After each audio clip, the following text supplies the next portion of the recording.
Is this the theme song? Katyusha is the theme song for the John Brown Isekai.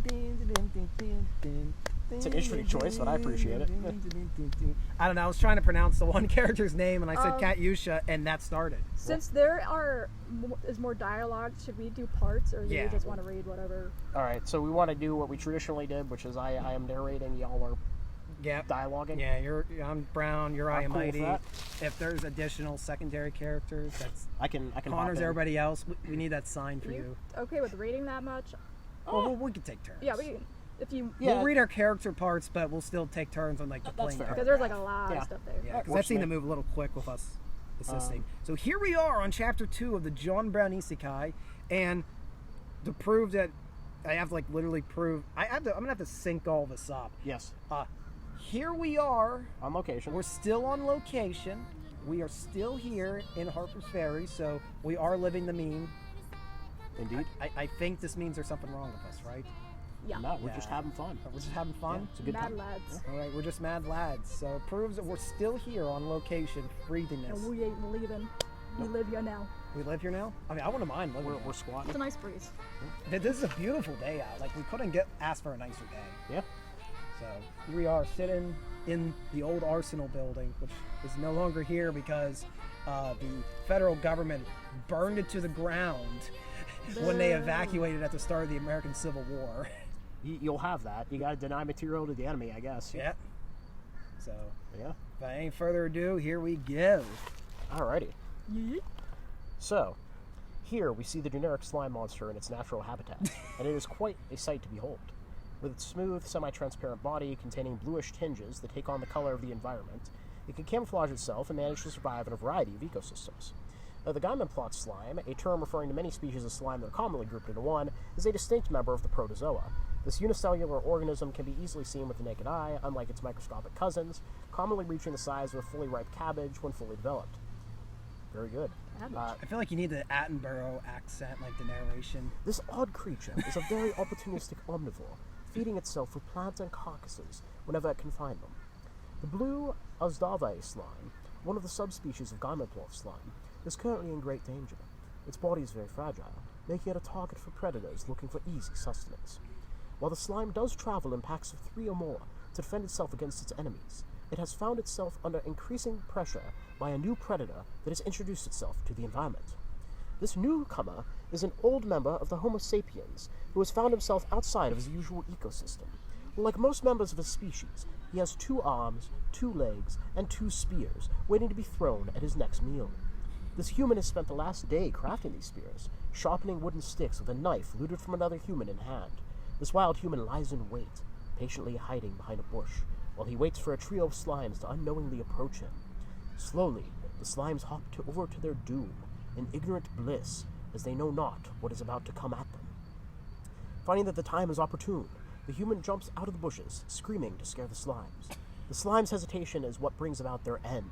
The big blue blobs freeze for a moment in fear before aggroing. Aggro is a very professional term used by biologists studying the nature of Gaiman plots. A moment is what you average humans need. A moment is what your average human needs. I was distracted by the running child. He throws one of his spears at the slime closest to him, killing it when its nucleus is pierced and destroyed by the spear.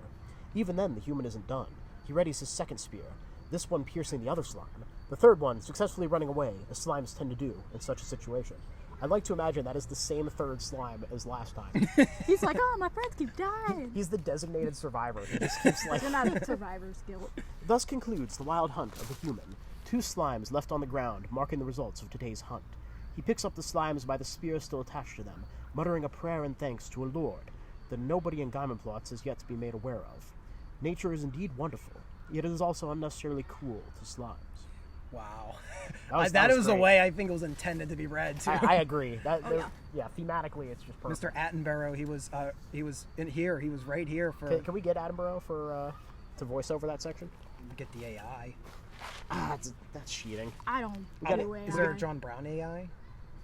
Well, we don't have any recordings of John Brown, so I feel like that's probably... Do we have recordings? No. We could just make Yeah, something it's up. too early. Okay, so we need to make a time machine. go back and record John Brown saying something prophetic, and then he can read this whole Us with our freaking book. friggin' Yeah. I would be like, John Brown, say something. All right, so moving forward. Old Brown was back in his even older cave, returning home with a fresh harvest of 2 slimes. Slimes. Is that what we're going to have for dinner? Slimes? yep, Brown with some slime. They have been his only source of Make a little food bit in up these here. lonely mountains, and will mostly continue being so for a good while. He had seen no other soul since the slaver, whose body has long ago been eaten by wolves and his slave. It was quite the troublesome situation, to say the least. While the local fauna had been easy to defeat up until now, Brown knew not what to do if he encountered something fiercer, nor did he know how he'd survive if winter came by to visit again.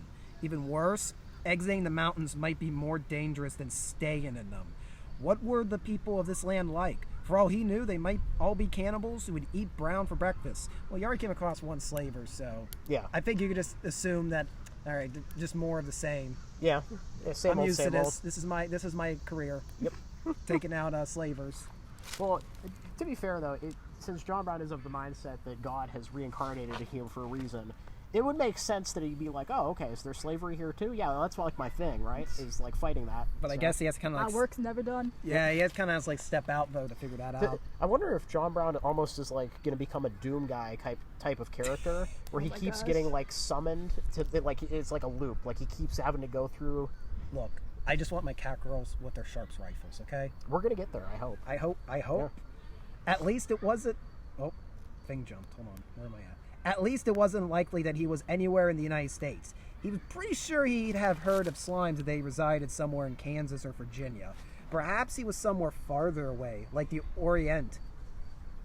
He had heard that Japan was a mountainous land, and this place had a pretty big mountain, and his first encounter looked like he came from the Far East. That'd be quite troubling for him, though. As far as he knew, the shogun wasn't too keen to welcome foreigners or Christians visiting his land unless they were Dutch. That is true. That is true. Yeah. Yeah, we're not... Perry... Who was the...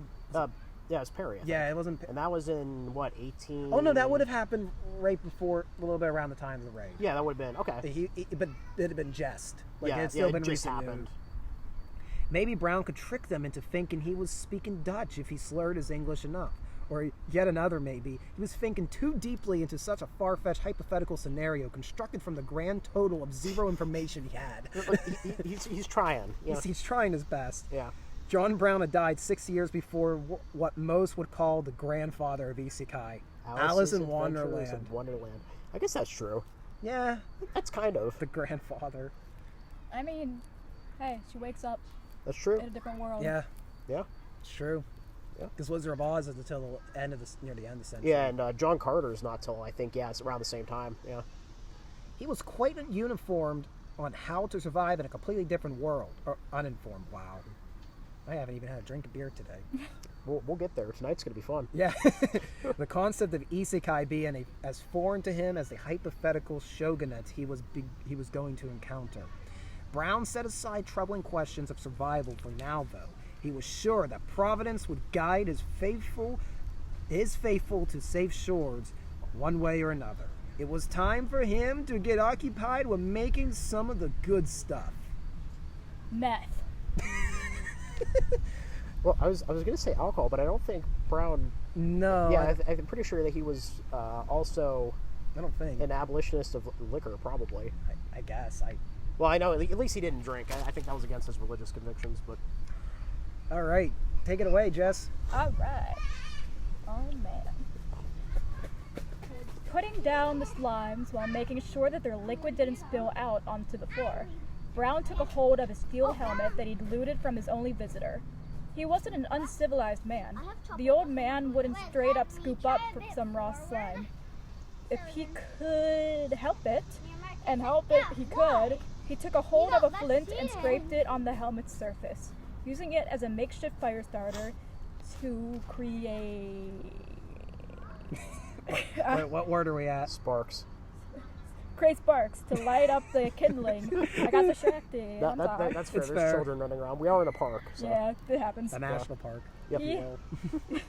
He had, okay, let me just, to create sparks to light up the kindling he had already prepared. This fire starter was then promptly promoted to a bowl that held the slime's former innards. The blue fluid quickly began bubbling inside the bowl, emitting a smell that was a queer yet oddly satisfying, to someone as desperate as Brown at least, mixture of fat and sugar. This process of boiling the slime got rid of excess water and harmful germs, though Brown had also died before the germ theory of disease was widely accepted, meaning that he didn't exactly know what he was He's just accomplishing doing by it because this. it's the thing to It's do. just a happy little accident, yeah. Brown now put aside this solid blue stew to allow it to cool down to a gelatin-like consistency, for it was easier and more civilized to eat something solid with your hands. He didn't remain idle, though, for idleness was a tool of the devil, and Brown wanted nothing to do with the Can devil. you imagine living off of Jell-O for like months, and you're eating it with your bare hands? Like, He's really regressing. I'd go full on Gollum, just be like, is this that paleo diet that people are always I talking guess. the gel diet. The gel diet. Thus, while his mind was wandering off in search for a way to relieve this sinful idleness, Brown stumbled upon an idea. He knew the people were present nearby to wherever he was. The steel helmet of the slaver showed to Brown that the humans nearby were civilized enough to achieve a decent enough level of metalworking, though apparently not civilized enough to have abolished slavery, meaning that they'd also be civilized enough to engage in trade and business. It'd be quite beneficial if Brown had some way of engaging in trade, if and when he encountered human so-called civilization once more. But what would the people here want to buy? He needed something that appealed to a market that he knew nothing about. By now, the fire in the cave had left a great pile of ash, one that Brown had no idea what to do with. Potash. Wood ash, Potash. slime liquid that smelled of fat, smelling Eureka! soap. At this moment, Brown would have actually shouted Eureka if he wasn't concerned about attracting unwanted attention. Brown emptied the helmet, which now contained solid blue soup resembling the slimes it had been made from. He then began engaging in the making of consumer goods in another world. In another world. All right. I feel like where we have the fall of the fall of the slave harem, like, I just want to say buffer. Yeah. It feels like that's where the break's supposed to be if this is an anime. Oh yeah, this is the commercial We break. need to make like a bump. We need to make a good bumper for like this. We get creative. Like one of Oh, those we'll have to old think of something. Nickelodeon bumpers. Yeah. Yeah. Yeah. That'd be pretty dope. Or like Disney, like, oh, maybe we could have like different historical figures. Hi, I'm historical figure, and you're watching Heterochrome This is Ulysses S. Grant, and you're watching. I think I might have to start doing this. Heterochrome media. Bow. Bow, bow, bow, bow. Yep. Whatever. All right. Well, I moving dig it. forward. While Brown's day marched on, busy with his new commercial venture, so marched on the day of the inhabitants of the small town of Ozdave. This town was mostly a stopping point used by travelers between the copper mines of Curry and the grand dwarven city of Zongoldok. Ozdave was a highly developed service industry, thanks to these travelers going to and fro in their merriest of ways.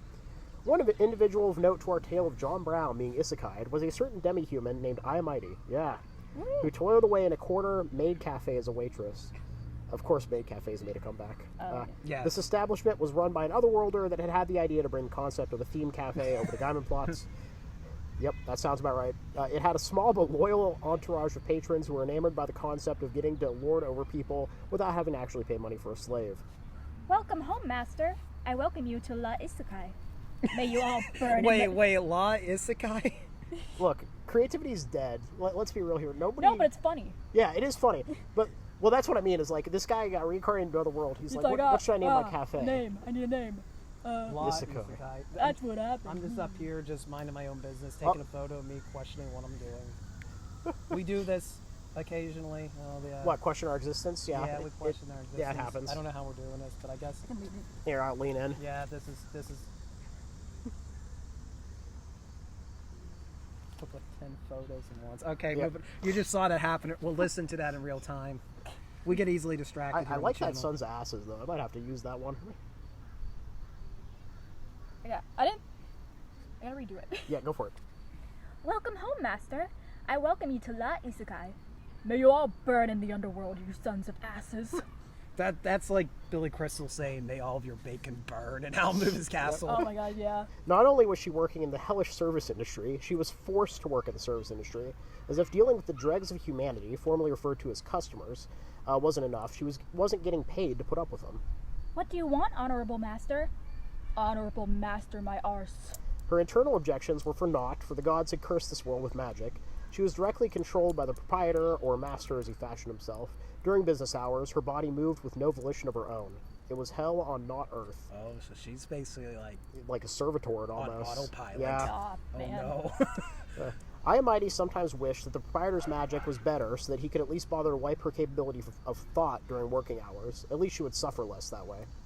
Here's your sweet brioche, master. Her propensity for silent insults would slowly give way to tired silence, and she became more and more apathetic as the day marched on. The fact that she hadn't completely given up at her silent insults by this point was quite an achievement by itself. By the evening, her head would be completely empty. Her brain simply had nothing to process as she couldn't control herself. That's when you put on comfortably numb. Yep. Thus, the day marched on and on and on, as if it would never end. Please have a nice day, master. Isekai'd and the rest of her fellow staff waved a stiff goodbye with an even stiffer smile on their faces. Things quickly changed when the last customer was seen outside, in a manner that would be most uncanny if any outsider observed it. All of the waitresses stopped smiling and waving in unison. They didn't make any sound. No relieved sighs or humorous banter that had marked the end of a normal business day, only marching on in an orderly manner to their quarters.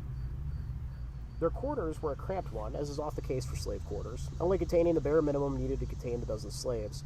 Bunk beds with only straw bedding, a bucket in the corner that constituted a latrine, a lack of windows making the air inside feel more than metaphorically suffocating. The slaves heard a click from the lock of the steel door. The master always made sure to lock them in to keep them from escaping during the night. The room was eerily silent after that. Silence was broken with the sound of a dozen bodies collapsing. Oh, jeez. The magic controlling their bodies had stopped, and it took a good few seconds on the ground for the slaves to remember how to control their own bodies. A couple silent expletives, wow, flew around in the air during the process. After that, no other words were muttered from the tired slaves, who immediately headed to bed. It was useless to strike conversation. They barely knew each other due to not being able to converse during or after work. Tonight, though, Isekai'd didn't plan to be asleep.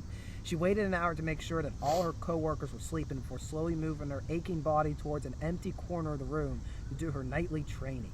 Silently, she cast a few weak spells to warm up. Breeze, breeze, breeze.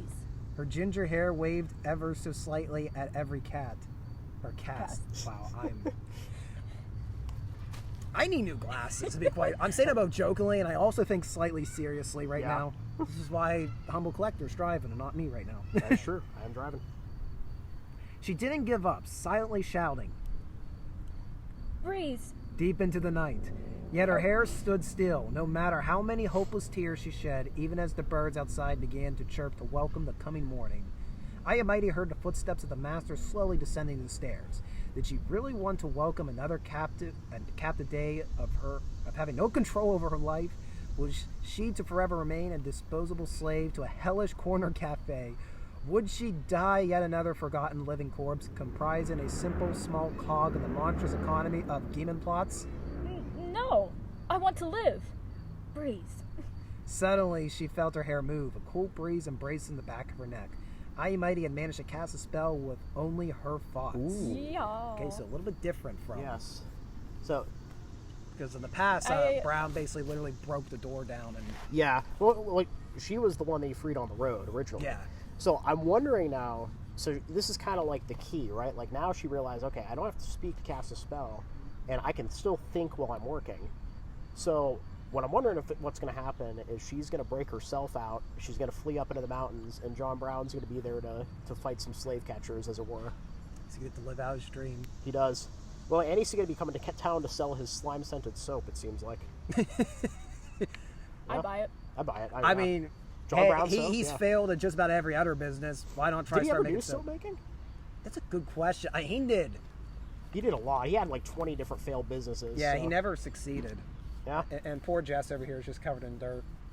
yeah. You were kneeling in the dirt. Yeah, it's sacred. Yeah, it's sacred dirt. Sacred dirt, sacred grounds. Oh, and there's a very brief note. Welcome to John Brown Isekai, National Geographic Edition. I quite liked that opening. Yes, it was that was, very it cool. was pretty good. Well, any final thoughts? Well, it's been really fun reading this on location. I just want to say, like, Yes. this is like peak. Quite enjoyed using maid slang in public. Yes. Yeah, There we have appreciate been your people walking sacrifice. past us this whole time. They're and probably like, I think most nobody's, of them like, really questioned nobody's questioned, but Yeah. I'm still waiting. Yep. But yes, so if you want to listen to, well, first, if you want to read a John Brown Isekai, and I neglected to say this in the last episode because we did not create this. No, this is not us. The Cabbage Preacher made this, Yes, and we are just big fans and want to get this out. absolutely. So the first thing you need to do is go and read this on. Royal Road. Okay, because every time I say Royal Read, you're like, no, it's Royal Road. Yeah, it's Road. So go to Royal Road. The link's in the description below. Read the John Brown Isekai. Yep, support Read the along support with the author. us. do it On their or I'll Patreon. fight you. The author has a Patreon. Also do that. And follow the Reddit. And there will be links to all of us in the description Yes. below. Then, if you want to listen to us continue reading, you subscribe to Heterochromedia Podcast. And we don't just do readings of novels like this. This is actually a little new thing to the channel, although Yeah. it's what inspired the channel. Yes. We do horrible fanfic readings. We match make the oddest double features. Yes.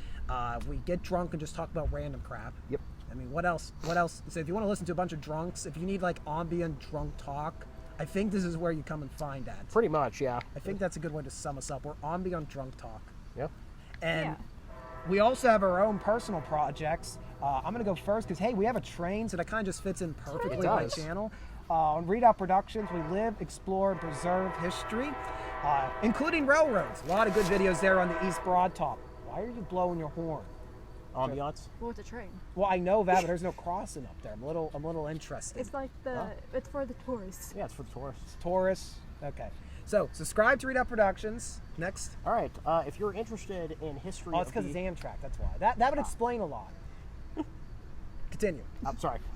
So, if you're interested in the history of the First and Second World War, I don't really touch a ton on like historical events, but I do a lot of material history. You know, I do a lot of research. I talk about items from my collection.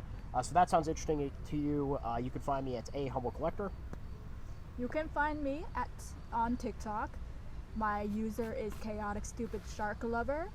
I post a bunch of random crap, pictures of Kenny from South Park and various places that I visit, thoughts, sometimes vlogs. You know, I think they're entertaining, but that might just be me.